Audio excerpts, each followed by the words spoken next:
Happy New Year. Just thought I would do this little update to let you know what my plans are for the new year. First, I'm going to talk about my YouTube channel. Currently, I've gone down to card of the days. That's because my youngest son, he has high needs and he's only in school 3 hours a day. So if I want to do videos, I have to fit it around when he's in bed. I also find that it really clogs up my phone, and so I've gone and got some pen drives. Learning about editing this year and trying to get those skills a little bit better. I've got below 100 subscribers, and it's really kind of you to subscribe to me and watch my videos. I really appreciate it, and I hope to do you guys justice and improve things. But as I say, slow and steady wins the race, and I've got responsibilities. The next thing on the agenda, writing plans, because for those of you who don't know, I also write on Wattpad. I've been writing fan fiction for quite some time. Yes, it is Lord of the Rings fan fiction. It was a lockdown project which got bigger and bigger and bigger, and so I'm getting to the point now where I'm doing a final edit on the first book, and the second book will then need a big edit done to it, and then I can write the third book. But as it's a fan fiction, I'm not prioritising it. I am at the moment because I'm feeling in the flow. But I'm also, when I'm in the right frame of mind, starting to outline and put together ideas for my original story. Sometimes I need the editing as a sort of break from doing that, and I've got ideas popping into my head and I'm just trying to get them all down. You know, I've proved to myself I can write a book. I've proved to myself I can finish a book. I've just got to finish this series. The first 2 books are at the editing stage. The final book will come along. But obviously, if I want to progress in writing and see where it can take me, what I like to do is chase my personal best. The only person I'm competing against is myself. I've heard that possibly the book club that I was with went on hiatus last year, might be coming back. So I'm really keep my fingers crossed for that one. I was thinking about giving, I think it's called NaNoWriMo, a go in November, which is something about committing to writing 2,000 words a day in November. And I think that's a really good thing to aim for. So next on my little list is tarot. Now I've got something really exciting coming up next weekend. A little while ago I paid to have a little table space in a local mind, body and spirit fair. I've never done one before. It's my first time, but you've got to start somewhere, and I'll let you know how it goes.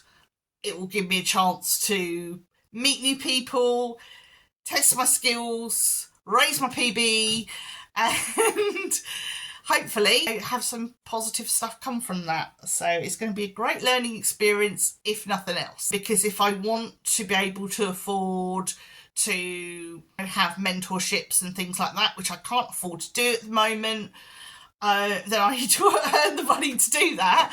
And also if I want to improve my YouTube videos, I also need money to buy the equipment. The next part is about how we're getting on with my son and our fight to get him into special school. As of last term, he is doing 3 hours in school a day. He has a 1-to-1, and he has a little separate room which is next to the classroom, so he has access to the main classroom, but he also has his space so he can enjoy classroom activities and also have his space where he feels safe when he becomes overwhelmed. And obviously he has support all the time. When we feel that he's ready, the aim is to increase it by 15 minutes at a time. They're encouraging him to do more academic work as well. He wants to learn.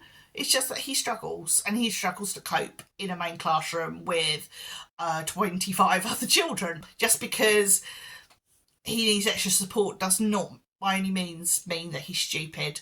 He's an amazing little boy. That's where we are at the moment. We've got an EHCP, which we were expecting to get turned down for, which was great.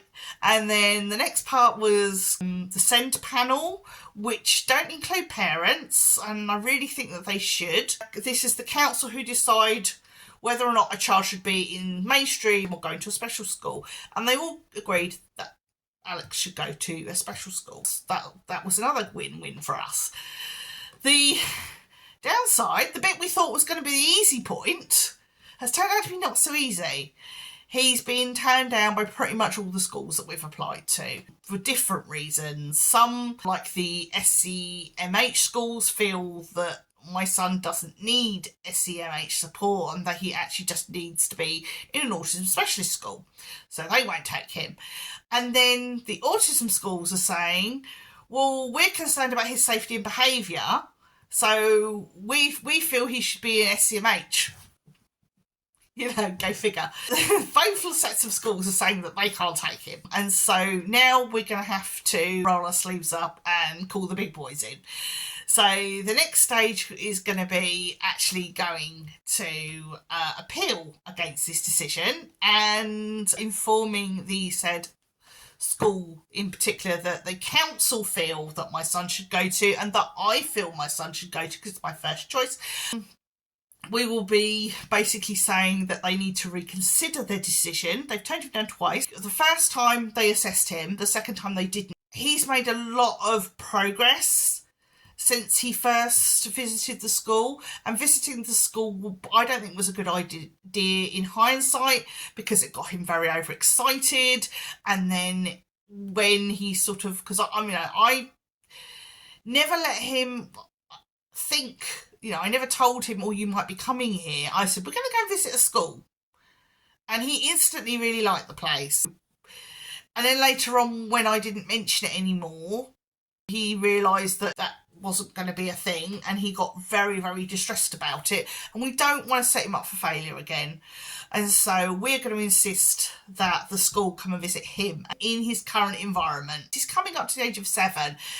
And he has matured a little bit. I mean, we've got to the point now where we're able to take him into town holding hands, whereas before we couldn't take him out anywhere without a harness. And now we're bringing the harness with us. We're not needing to use it.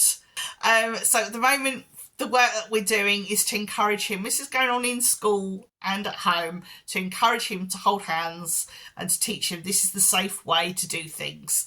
Because he has absconded a couple of times in school, and because there's always that risk that he's going to run into a road and be hit by a car or something. He still doesn't get that roads are dangerous, so that's when we have to be really careful around roads. He does get frustrated. We understand his triggers better. His one-to-one is brilliant at picking up on his triggers. Amazing, lovely, brilliant.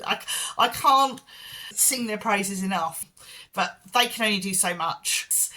But they are as good as we're going to get at the moment. So we're going to up the ante on that, or we're going to say to the school that we want him to go to that we need them to reconsider, and we need them to do a school visit, and we need them to give better reasons why they will not offer a place to my son. And then if we're not happy with that, then it's a tribunal route. Let's hope it doesn't come to that. It's going to be a busy year, and I'm ready for the challenge. I hope that all of you have got your own challenges that you're setting yourself, and that you're going to beat your PBs this year. What are your PBs? What are your what personal bests are you planning to beat this year?